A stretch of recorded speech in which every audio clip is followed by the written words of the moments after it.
Salam alaikum. Alaikum salam wa rahmatullahi wa barakatuh. Est-ce que tu peux te présenter, s'il te plaît? Alors, je m'appelle Ougui Abdelkader, je suis comédien à Paris depuis 10 ans. J'ai joué, le plus gros film que j'ai fait, c'est Les Misérables pour l'instant. Et aussi, j'ai fait La Cité Rose, Mon Frère, le film avec MHD. J'ai une série qui est sur OCS qui s'appelle #Boomer. Et là, je présente un film qui s'appelle Goutte d'Or à Cannes. Et tu joues qui dans le film? Je joue un épicier qui rencontre le rôle principal qui s'appelle Karim Leclou, qui est algérien lui aussi. On a gagné 4 Césars pour l'interprétation, le scénario, l'image et le son. Et pour les gens, et peut-être certains gens qui n'ont pas vu le film, c'est quoi le synopsis vite fait? Et pourquoi il faut voir? Et pourquoi il faut voir ce film? Pour moi, la vraie histoire du film, c'est que dans les quartiers, on dit que les misérables, c'est que les gens des quartiers. Mais en vérité, tous ceux qui vivent dans des quartiers, c'est des misérables. Que ce soit la police, que ce soit les agents territoriaux, c'est tous des misérables parce qu'ils vivent dans la misère. C'est ça l'histoire du film. C'est la misère sociale. C'est la misère sociale des quartiers en France, en banlieue du 93. Parce que c'est des quartiers qui ont été délaissés, mais aujourd'hui ça va un peu mieux, grâce à ce film-là.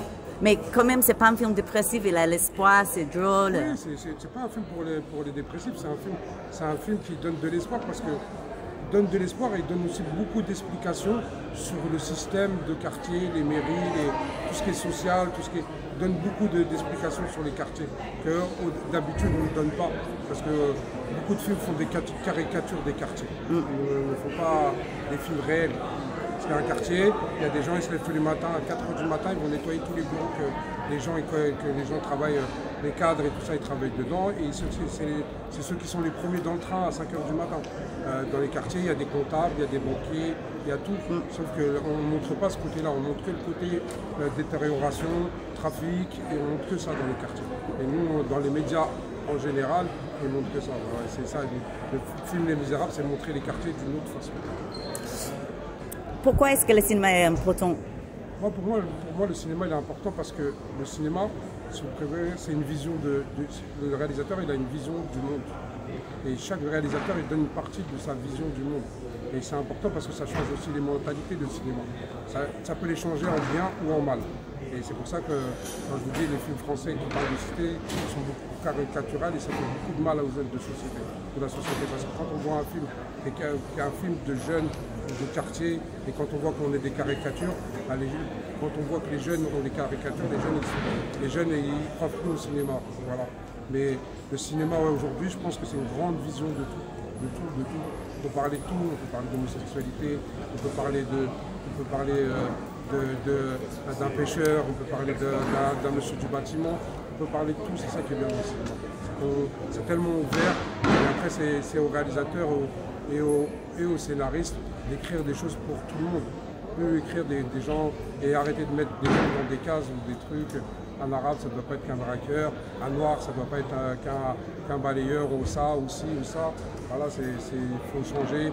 Il y a des arabes, comme je disais tout à l'heure, il y a des arabes, c'est des ingénieurs, c'est des comptables, c'est des présidents, c'est plein de choses. Et il y a des noirs, c'est pareil, c'est des présidents.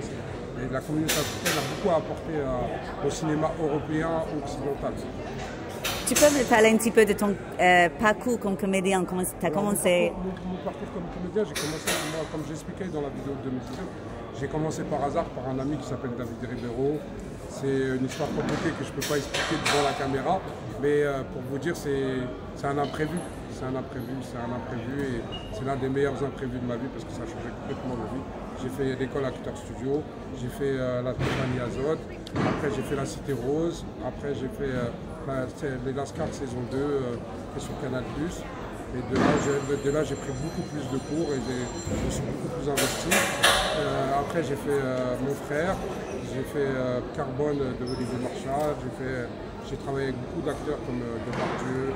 J'ai fait un gros film qui s'appelle Les Cadors avec Jean-Paul Rouve, Michel Blanc et Grégoire Ludic, qui a été réalisé par Julien Guetta, qui est le réalisateur de Rouler Jeunesse. Dans ce que je fais, je suis une star. Je travaille pour Carla Bruni. Avec Emmanuel Bayard, j'étais en train de manger avec elle. Mais peut-être parce que Lila, elle n'est pas connue, tu n'as pas fait le maximum. J'ai ouvert une association qui a un but, qui s'appelle Cinévivre, qui a un but de donner des cours aux enfants et de donner l'envie de faire du cinéma Parce que les enfants d'aujourd'hui croient que le cinéma est inaccessible, entre guillemets. Et moi, je veux leur dire que non, c'est pas inaccessible si on se donne la volonté. Et c'est pour ça que mon association fait des stages d'initiation au métier du cinéma, que je veux dire cadreur, ingénieur du son. L'acting est placé, il y a l'acting, il y a la réalisation, il y a l'écriture. Mais moi, je pense que dans le cinéma, il y a 100 métiers différents. Et les enfants, ils sont intéressés par tous les métiers, ils ne sont pas intéressés que par l'acting. Tu viens d'où en Algérie? Alors moi je viens du désert, un village qui s'appelle Oued-Souf en Algérie. C'est un village qui a été construit, je crois, qui est millénaire. C'est un village qui est millénaire. Je suis Touareg. Moi dans ma région d'Algérie, c'est beaucoup la région de la date et de l'agriculture maintenant, parce que chez moi c'est beaucoup des travailleurs et c'est beaucoup des gens qui sont très spirituels. Et on est un islam très spirituel. Est-ce que tu peux dire un petit truc en arabe pour finir? Qu'est-ce qui se passe? Amar, salam alaikum. Comme salam, Amar. Bonjour. Une seule chose, surtout pour le ministère de la Culture algérienne, il faut investir sur les jeunes qui sont en France et les jeunes algériens, parce qu'on a beaucoup de choses à raconter et des belles choses. L'Algérie, c'est un beau pays, c'est 1700 km de plage, c'est 3 millions de kilomètres de désert. Il y a beaucoup de choses à raconter. Ils faisaient des western spaghetti dans les années 60 en Algérie. Je ne comprends pas pourquoi on ne fait plus de films en Algérie. Voilà. Et est-ce que toi, tu as des projets en Algérie? Oui, moi j'ai l'idée de faire un western spaghetti en Algérie, de refaire du Sergio Leone en Algérie avec des acteurs algériens et de remettre le movie western spaghetti dans l'ère du temps, avec le monde d'aujourd'hui. Inch'Allah. Inch'Allah.